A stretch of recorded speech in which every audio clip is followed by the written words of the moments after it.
कौमी असेंबली में उनसे बर्दाश्त नहीं हो रहा कि उनके बाबा वजीर आजम नहीं है, वो घर बैठे हैं, चुप बैठे हैं और बहुत अच्छे पंजाब के हॉस्पिटल्स छोड़ के वो बाहर इलाज कराने जा रहे हैं।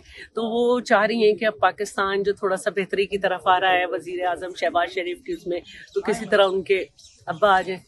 और ये भी सुना है कि उन्होंने सपोर्ट की है कि सही कह रहे हैं, तो हम भी सही कह रहे थे कि आप जाग पंजाबी जाग वाली सियासत कर रही हैं और वो अब नहीं कामयाब होगी। अब तो वाकई जाग पंजाबी जाग ताकि तेरे जागे भाग।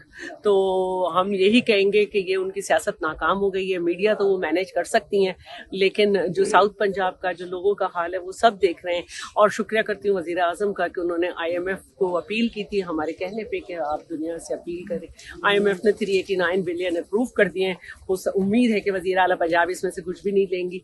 इसके अलावा हुकूमत ने जो है world bank, Asian bank, UN यूरोपीय यूनियन के डेवलपमेंट प्रोग्राम को खत भी लिखा है कि उनका डेलीगेशन आए और जो डैमेजेस है मुल्क में उसको चेक करें। उम्मीद है उससे भी नहीं लेंगी वो। तो कहने का मतलब यह है कि लफ्जी गोलाबारी वहीं से शुरू हुई थी। वो अकेले बोलते रहे, मेरे लीडर ने तो इस काबिल ही नहीं समझा कि रिप्लाई